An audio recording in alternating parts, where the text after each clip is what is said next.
करेंगे Iran Israel जंग की।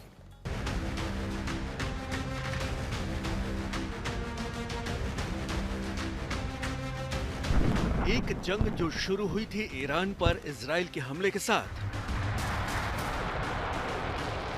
एक जंग जो शुरू हुई थी ईरान के परमाणु ठिकानों को निस्तनाबूद करने की कसम के साथ।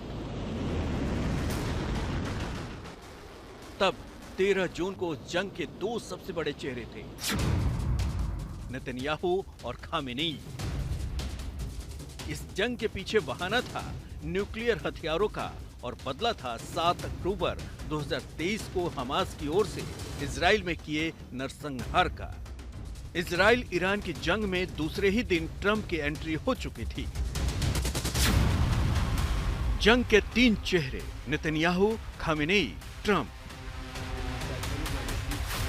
ईरान ने दावा किया कि न्यूक्लियर डील के 60 दिन का अल्टीमेटम खत्म होते ही ट्रंप ने ईरान पर अटैक कराया है। इजराइल की सड़कें धधक रही थी, इजराइल का स्टॉक एक्सचेंज तबाह था, इजराइल के पावर हाउस फूक गए थे, इजराइल के अस्पताल तक ध्वस्त हो रहे थे। जंग के 4 चेहरे नेतन्याहू, खामेनेई, ट्रंप और पुतिन।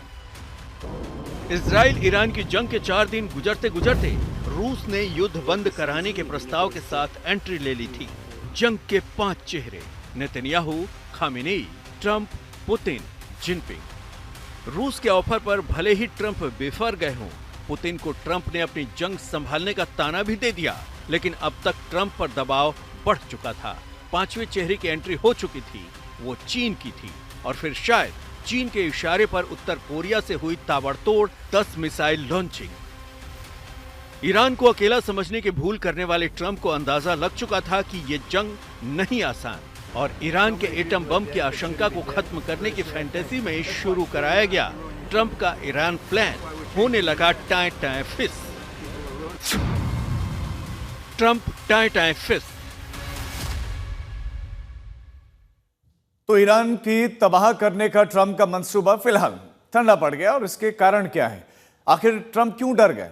इसकी चर्चा आगे हम करें, लेकिन उससे पहले आपको ईरान और इजराइल की जंग के बिल्कुल ताजा जो अपडेट्स हैं वो दे देते हैं। इससे आपको अंदाजा हो जाएगा कि ईरान सुनकर ट्रंप ने जिसे फ्लावर समझा था वो कैसे फायर साबित हो रहा है। क्योंकि ईरान में पिछले 7 दिन में 657 लोग मारे जा चुके हैं। इनमें 263 तो आम नागरिक हैं जिनकी जान गई है। 164 इसमें ईरानी सैनिक शामिल हैं। 230 लोगों की पहचान अब तक नहीं हो पाई है। इसके अलावा 2037 लोग जख्मी हैं। फिर भी ईरान अब जंग से पीछे हटने को तैयार नहीं है।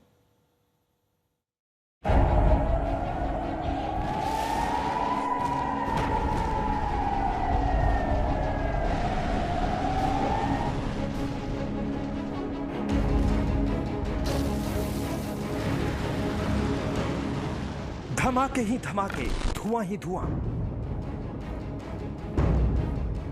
गर्द का गुबार। इजराइल की धरती पर अब दुनिया को वही नजारे दिख रहे हैं जो पहले गाजा की धरती पर दिखा करते थे। 16.5 लाख वर्ग किलोमीटर की ईरान ने सिर्फ 22,000 वर्ग किलोमीटर के इजराइल पर बारूदों की बारिश कर दी है। बीरशेवा के अस्पताल से लेकर रमत गन के रिहायशी इलाकों तक, होलेन की कॉलोनियों से लेकर तेल अवीव की गलियों तक ईरान का बारूदी कहर बरप रहा है।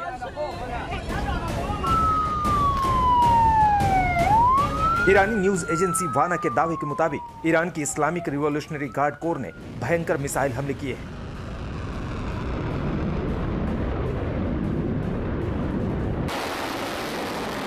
तेल अवीव के पास रमतगन के बुरसा इलाके की ये तस्वीरें गवाही देती हैं कि ईरान ने कैसे इजराइल की इकोनॉमी को ध्वस्त करने की शुरुआत कर दी है। इजराइल के डायमंड एक्सचेंज डिस्ट्रिक्ट बुरसा में ईरान के मिसाइल हमले से भयंकर तबाही नजर आ रही है। कुछ ऐसा ही हाल रमतगन इलाका का हो चुका है, जहां आसमान छूती इमारतों को ईरानी मिसाइलों ने तबाह करके रख दिया है। दरअसल ईरान ने गुरुवार से ही बैलिस्टिक मिसाइलों के हमले की झड़ी लगा दी है, जिसमें सेंट्रल इजराइल के होलोन में भी भयानक प्रहार हुआ है। तेल अवीव के दक्षिण में मौजूद होलोन की ये 5 मंजिला बिल्डिंग सैकड़ों कामकाजी लोगों का आशियाना था। लेकिन अब ये मलबे में तब्दील हो चुका है। ईरान की ओर से गुरुवार को सबसे बड़ा हमला बीरशोवा के सोकोरा अस्पताल पर हुआ था, जिसके बाद इजराइल ने आरोप लगाया था कि ईरान उसके निर्दोष लोगों की हत्या कर रहा है, जबकि इजराइल के निशाने पर सिर्फ ईरान के सैन्य और परमाणु ठिकाने हैं। ईरान जंग के इस पूरे हफ्ते के घटनाक्रमों और ट्रंप के बयानों पर ही अगर गौर करें तो अमेरिका के दोमुहेपन का जो साफ साफ पता चल जाता है, क्योंकि 13 जून को जब इजराइल ने ऑपरेशन राइजिंग लाइन शुरू किया था तो सबसे पहले ईरान के सैन्य ऑफिसर्स और न्यूक्लियर साइंटिस्ट को मारा गया था। ट्रंप ने दुनिया को तब बताया था कि ईरान एटम बम बना रहा है और अमेरिका ये बर्दाश्त नहीं कर सकता। बाद में इजराइल ने भी दावा किया कि ईरान का हर परमाणु ठिकाना उसके निशाने पर है। इजराइल ने उन ठिकानों पर भी हमले का दावा किया और ये तस्वीरें भी जो वहां से सामने आई। इजराइल ने ईरान की राजधानी तेहरान से लेकर उन ठिकानों को हमला किया, निशाने पर लिया जहां पर न्यूक्लियर या मिलिट्री साइट्स थे। इसमें तेहरान, इसमें फोर्दो, इसमें करच, इसमें Natanz, Isfahan, Shiraz, Bushehr, Abadan, Ahvaz, तो ये वो शहर हैं जो निशाने पर लिए गए। तो ईरान के परमाणु ठिकाने कितने महफूज हैं, ये बड़ा सवाल है। हम आपको मैप के जरिए समझाते हैं, बताते हैं। ईरान के वो ठिकाने जो इजराइल के निशाने पर हैं या इन ठिकानों पर जो भी गतिविधियां चल रही थी, इन गतिविधियों को देखते हुए अमेरिका को या पश्चिमी देशों को लग रहा है कि वो जो वहां पर संवर्धन कर भी रहा है यूरेनियम का, वो परमाणु बम बनाने के लिए कर रहा है। तो गचाइन इन्हीं में से एक है जहां पर जो है संगहंद में यूरेनियम की खदान है और यूरेनियम संवर्धन के पीछे की दलील ईरान देता रहा है कि हमें तो अपनी बिजली बनानी है, अपनी टेक्नोलॉजी बढ़ानी है, उसके लिए कर रहे हैं। ये एक पूरा का पूरा मैप है और इजरायली हमले किन किन हिस्सों में हुए हैं, ये बहुत बड़ा एरिया इजराइल ने कवर किया है, जिसमें उर्मिया, इसमें पिरान शाह, इसमें केरमन शाह है, इसमें जानजन है, इसमें हमदान है, फोर्दो है, खोंदाब है, अराक, तेजपुर, और हर रोज ही अटैक हो रहे। तो ये लिस्ट आप देखेंगे कि बड़ी लंबी हो गई, लेकिन इसमें कुछ बहुत इंपॉर्टेंट जैसे नतांज है, इस्फहान है, बुशहर है, ये कुछ इंपॉर्टेंट साइट्स हैं जहां पर जो ईरान के जो यूरेनियम संवर्धन या इससे जुड़े हुए जो प्लांट्स हैं, जो परमाणु से संबंधित कार्य है चल रहे हैं, गतिविधियां चल रही हैं, उन प्लांट्स को भी टारगेट किया गया है। तो ये कितने सुरक्षित हैं, ये बड़ा सवाल है। तो एक तो हमने आपको गचाइन के बारे में बताया क्योंकि यहाँ पर यूरेनियम की खदान है और यहाँ गोदाम है अर्दखान में, यूरेनियम का यहाँ पर गोदाम है। हमने आपको बताया था कि इस्फहान बड़े इंपॉर्टेंट जगह है जहाँ पर पहले भी हमला किया गया। तो ये न्यूक्लियर रिएक्टर है और क्या लीकेज हुआ था यानी ये भी देखने के लिए यहाँ पर इंटरनेशनल एटॉमिक रिसर्च एजेंसी के भी लोग पहुंचे थे। बुशहर में भी न्यूक्लियर पावर प्लांट है और रशिया की भी यहाँ पर बड़ी मदद रहती है। तेहरान है, नतांज है, अराक है। अब क्या परमाणु ठिकानों को नुकसान पहुंचा है या फिर नहीं, बताने के लिए हमारे साथ हमारे सहयोगी सुमित चौधरी जुड़ गए। सुमित, कुछ इंपॉर्टेंट लोकेशन हमने बताए जो इंपॉर्टेंट जगह है ईरान के लिए इस यूरेनियम संवर्धन के लिए, तो क्या इनको किसी तरह का कोई नुकसान पहुंचा है या फिर नहीं? देखिए बिल्कुल कहा यह जा रहा है खासतौर पे राजीव की बड़ा नुकसान ईरान को पहुंचा है। खासतौर पे अगर आप देखिए ऑपरेशंस आपने लगातार उन लोकेशंस को आइडेंटिफाई करके बताया कि आखिरकार पिछले कई दिनों में 8 दिनों में कहां पर इजराइल ने ईरान के इलाकों में अटैक किया है। ज़्यादातर इलाके वो हैं जो नॉर्थ वेस्ट के इलाकों में है या वेस्ट के इलाकों में है और लगातार यहाँ पर एक तरीके से आप देखें तो ईरान के इन सारे एयर स्पेस के अंदर इस समय इजराइल की बहुत ज़्यादा सुप्रीमेसी आपको नजर आती है। लगातार इजराइल की तरफ से 60 कभी 50 फाइटर एयरक्राफ्ट लगातार भेजे जाते हैं और एक अटैक किया जाता है। लेकिन इंपॉर्टेंट ये है कि ईरान को भले ही नुकसान हो रहा हो, उसके लगातार न्यूक्लियर प्रोग्राम है एक तरीके से हॉल्ट हो गया हो, रुक गया हो, लेकिन अभी भी ईरान की तरफ से जो बैलिस्टिक मिसाइल का दागने का सिलसिला है वो लगातार जारी है, क्योंकि ईरान की जो कैपेबिलिटीज है, जो मजबूती है, वो है उसकी बैलिस्टिक मिसाइल्स और इजराइल के पास है उसकी एयर सुपीरियरिटी या फिर सुप्रीमेसी, जो लगातार एक दूसरे के खिलाफ दूसरा ईरान भी और इजराइल भी ईरान के खिलाफ इस्तेमाल कर रहे हैं। तो निश्चित तौर पर इजराइल की पूरी कोशिश होगी कि अगले कुछ दिनों में ज्यादा से ज्यादा बड़े अटैक्स कर सके और ये जो लोकेशंस आपने बताई, इसके अलावा वो लोकेशन जहां पर उनके आप कह सकते हैं कि बड़े भंडार है, उनकी अभी भी मोबाइल फैसिलिटीज है, उनको टारगेट किया जा सके। बहुत शुक्रिया सुमित आपका इस तमाम जानकारी के लिए। तो जब इजराइल में इतने बड़े पैमाने पर तबाही हो रही है, ऐसी सूरत में अमेरिका ने जंग से हाथ पीछे क्यों खींच लिया है? ट्रंप सरकार ने कहा है कि ईरान मामले पर अमेरिका का फैसला अगले 2 हफ्ते के बाद आएगा। अब इजराइल कह रहा है कि उन्होंने अमेरिका के भरोसे जंग छेड़ी भी नहीं थी, जंग तो चलती रहेगी जब तक 2 टारगेट वो हासिल नहीं कर लेते।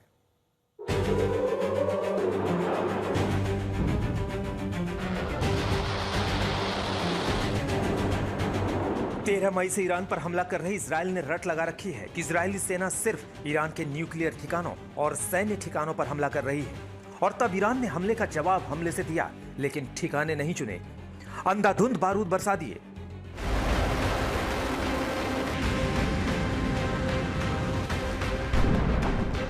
इजराइल का आयरन डोम जिस तरह सैकड़ों मिसाइलों के हमले के सामने नाकाम साबित होने लगा, पिछले 2 दिनों के हमले के बाद अब इजराइल आरोप लगाने लगा है कि ईरान क्लस्टर बम का इस्तेमाल कर रहा है। क्लस्टर बम यानी एक बम से निकले दर्जनों बम जो काफी बड़े दायरे में पूरे इलाके को तबाह करने के लिए काफी होते हैं। ईरान के भीषण हमले के बाद इजराइल तबाही झेल रहा है, पलटवार का प्रण भी ले रहा है, लेकिन ऐन जंग के बीच में कहां तो इजराइल अमेरिका से बंकर बस्टर बम लेकर परमाणु ठिकाने ध्वस्त करने की उम्मीद कर रहा था, कहां तो ट्रंप ने कह दिया कि मूड नहीं है।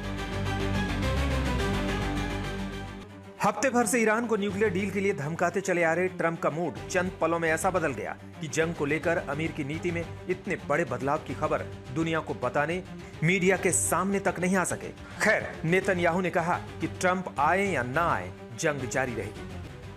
नेतन्याहू भले अपने दम पर ईरान से जंग जारी रखने का दावा करते हों, लेकिन अब अमेरिका ने इस जंग से कन्नी काटने के बहाने ढूंढने शुरू कर दिए हैं।